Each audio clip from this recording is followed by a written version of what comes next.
today we're going to look at some other transcendental functions, specifically the inverse trig functions right now. With these problems, you have to frequently do a little bit of work to make them look like you want them to.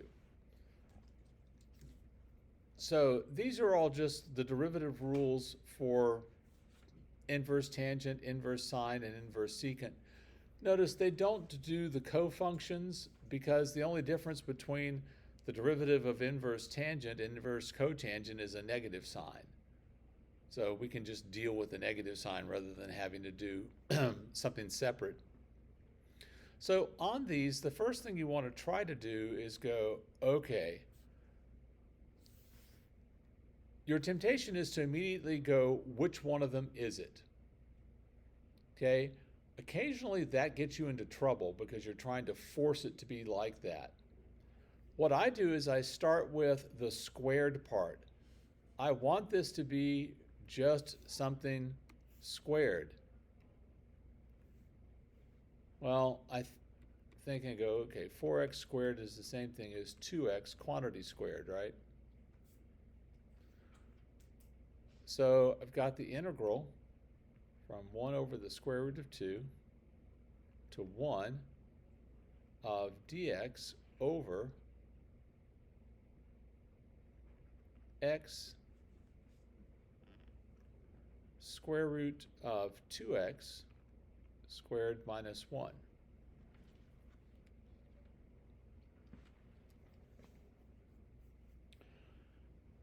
At this point, you can do this with u substitution or not. I'll show you doing it with u substitution, then I'll show you how you can do it without. Okay, so whatever it is that you're squaring, that's always going to be your u. So we'll let u be equal to 2x, and du will be 2 dx. We don't have a 2 dx, so we'll have 1/2 du is equal to dx. So I'm going to have half of the integral.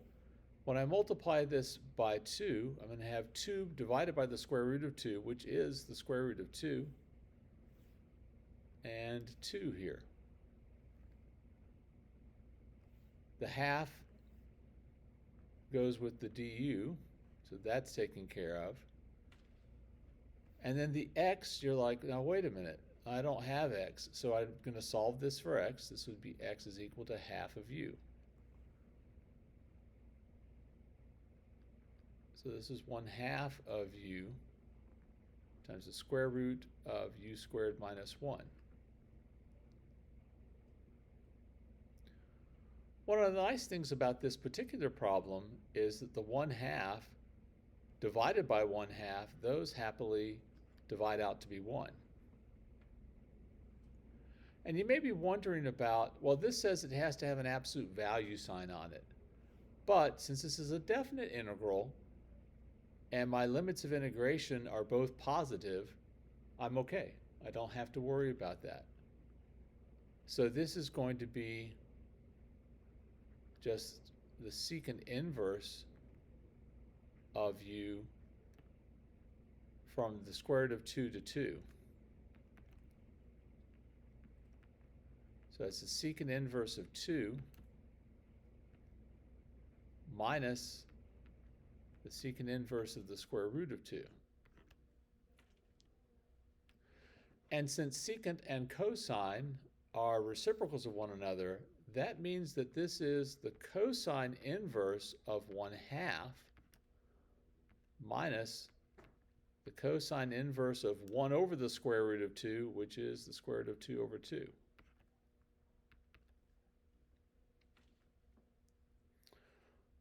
So where is cosine equal to 1/2?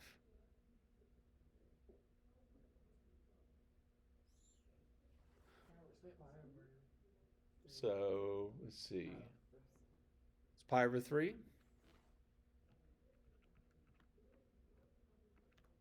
minus, where is cosine equal to the square root of 2 over 2? Pi over 4. So get a like denominator, subtract them, it's pi over 12.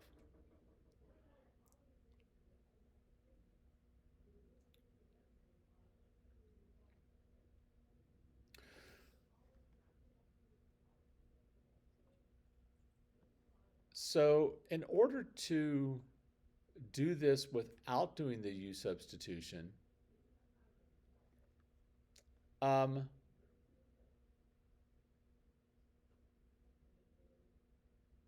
on just a second. Yeah, so what I would do is I would rewrite it like this first. I'm going to erase a little bit because I've used up all my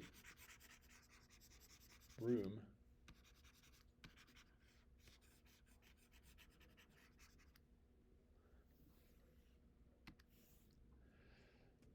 Whatever I'm wanting to be squared, I really want that to be the same thing out here, right?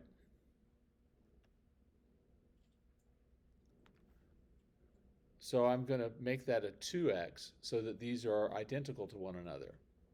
But when I do that, I've multiplied by 1/2, so I have to multiply the whole thing by 2.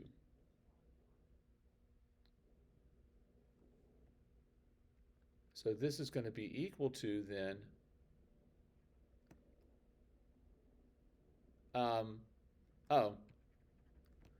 and here's the other tricky bit, is that this has to be dx, right? If you're thinking about it, if u is 2x, then du is 2dx, right? So what I'm actually going to do is put that here.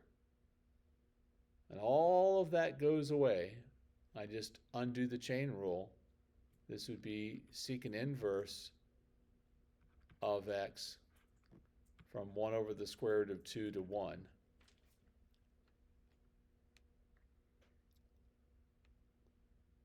It ends up being the same thing. It's just, I think it's easier to do the u substitution, honestly. It gets a little ugly trying to undo the chain rule on these sometimes. All right, let's move on. This is an interesting problem because not only do I have the problem of I really want this to be just something squared, which isn't a big deal. I'll make it, 4x. But what do I want this to be?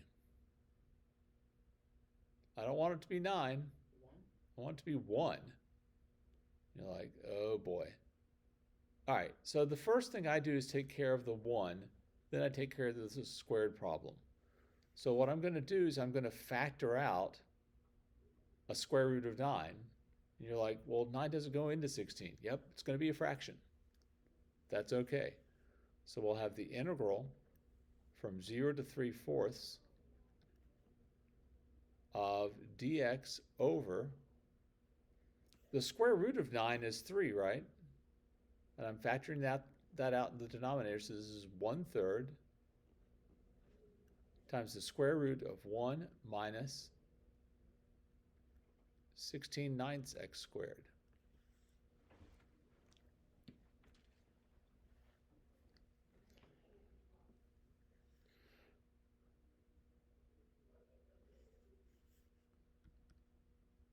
So I'll rewrite that as 1/3 of the integral from 0 to 3/4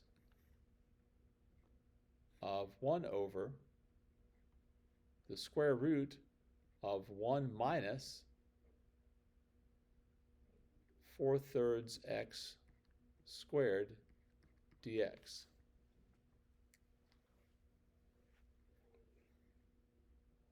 So I'll let u be equal to 4/3 x.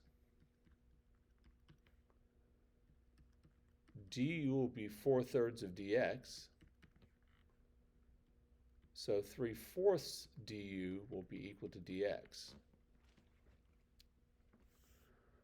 So I'm going to have 1/3. I'm going to leave a little space of the integral from 0 to 3/4. Oh, no, that won't be 0 to 3/4 anymore, will it?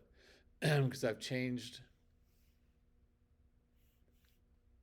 my variable So when x is 0, u is 0, that stays the same. But when x is 3/4, u is 1. I'm going to have 1 over the square root of 1 minus u squared.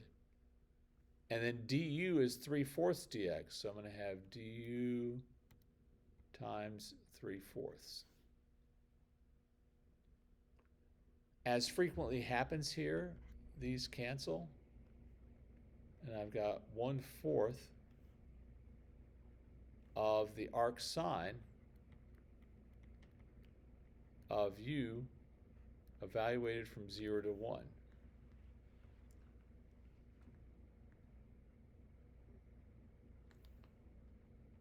So this would be 1/4 of the arc sine of 1 minus the arc sine of 0.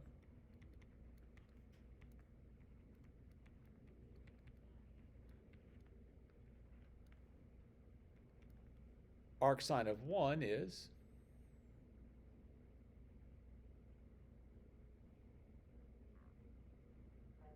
Yep, good. This is just going to be 1/4 of pi over 2 because arc sine of 0 is 0. So this is pi over 8.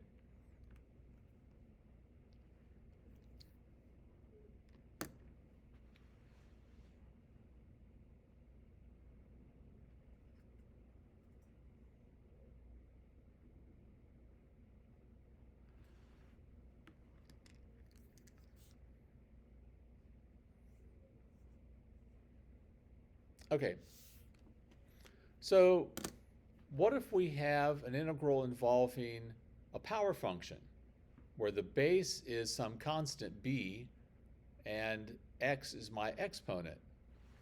Well, remember that the derivative with respect to x of b to the x is b to the x times the natural log of b. Dividing both sides by the natural log of b means that the derivative with respect to x of b to the x over natural log of b is equal to b to the x. So then the integral, which is the antiderivative of b to the x dx, will be b to the x divided by natural log of b plus a constant. So how does that play out? Well, rarely do they give you something like, find the integral of 4 to the x. If they did, the integral of 4 to the x dx is going to be 4 to the x over the natural log of 4 plus c. That's just straightforward application of the rule. Here, they have put that in a composite function. You can do the u substitution or not. I think this one's actually easy enough to not have to do the u substitution because the derivative of sine is cosine. So this is going to be 10 raised to the sine of theta over the natural log of 10 evaluated from 0 to pi over 2.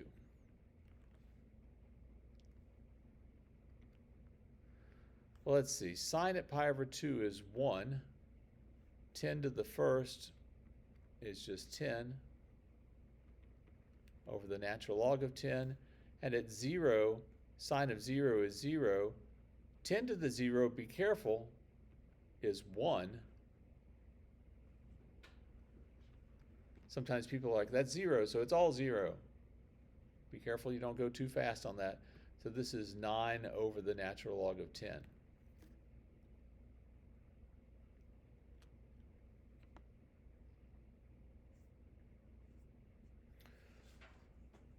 All right, a topic that it's not a new topic, but it's a new application, is ones like this where we're going to use completing the square. I guess it's probably been 5 years ago or so, maybe longer, where they started throwing some of these on the exam. And again, you're supposed to know that. That's an Algebra 2 topic. So unlike the one like Jake that you asked about where you could factor the denominator just the way that it was, you can't factor this denominator the way that it is, right? It'd be really nice if this was x squared plus 8x plus 16. Okay, and that's the way I think about it. I go, okay, I'd like it to be that. Great, I'm going to make it that and make the adjustment. So this is the integral of dx over x squared plus 8x plus 16. I'm going to put that in parentheses, minus 1. And at first you may be thinking, well, how in the world is that helpful? Well, I can now rewrite that as the integral of dx over x plus 4 quantity squared. Excuse me, not minus 1, plus 1. If it was minus 1, this would be really bad.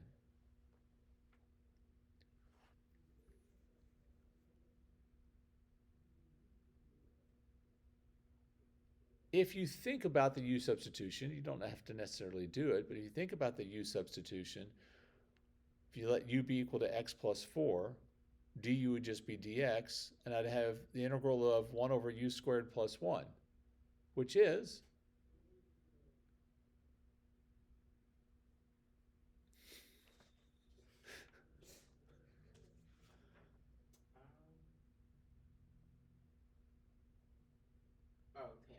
yeah. Or tan inverse. Yeah. So this is just going to be the tan inverse of x plus 4 plus c.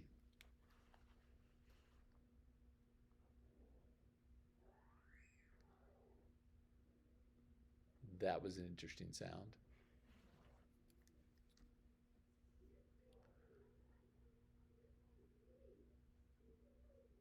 Sometimes it's that easy to deal with them. Sometimes not so much.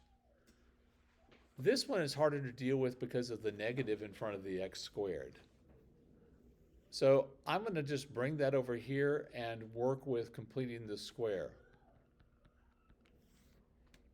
Now, in case you have forgotten, the very first step in completing this square is always factor out any coefficient on the x squared. So this is going to be negative 1 times x squared plus 2x. I always leave a little space there to complete the square, and I stick the plus 15 out here.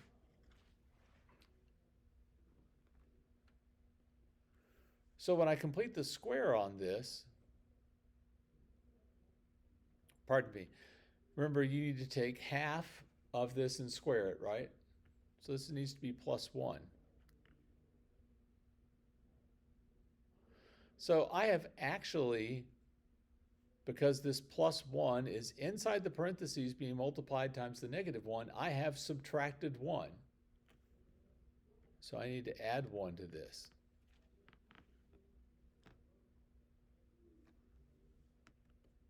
So now I'm going to do two things at once, actually 3. I'm going to combine the 15 and the 1 and put that first. It's 16 minus, this is now a perfect square, it's x plus 1 quantity squared.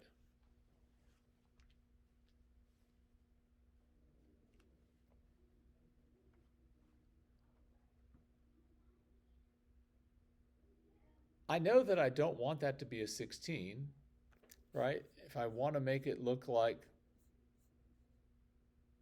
our arc sine, I want it to be 1 minus something under the square root. Like, okay, well, I'll factor a 16 out of that.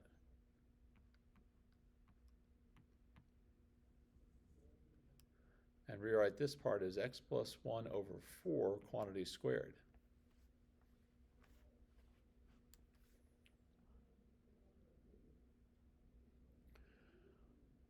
The reason I do all that separate from the integral is it's just less writing. So now my integral will be the integral of dx over when I take the square root of the 16, that's 4, and I can just bring it out in front. So that's 1/4 of the square root of 1 minus x plus 1 over 4 squared.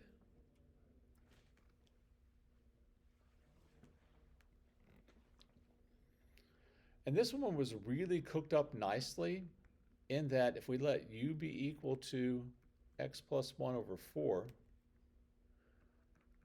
then du is equal to 1/4 dx, which I do have already. All right, I've got the 1/4 dx. So now this is just the integral of du over the square root of 1 minus u squared. So that's the arc sine of u plus a constant, where u is x plus 1 over 4.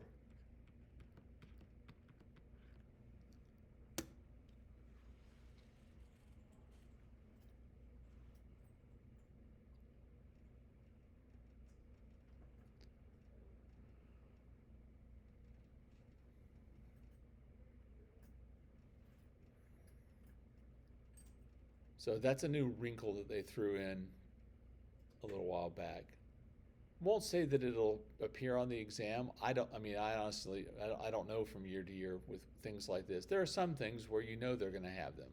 You know they're going to ask about, a volume of revolution or a volume by slicing. You know they're going to ask about area problems and all that kind of stuff. This, some years yes, some years no. You have to be ready for it regardless. Any questions?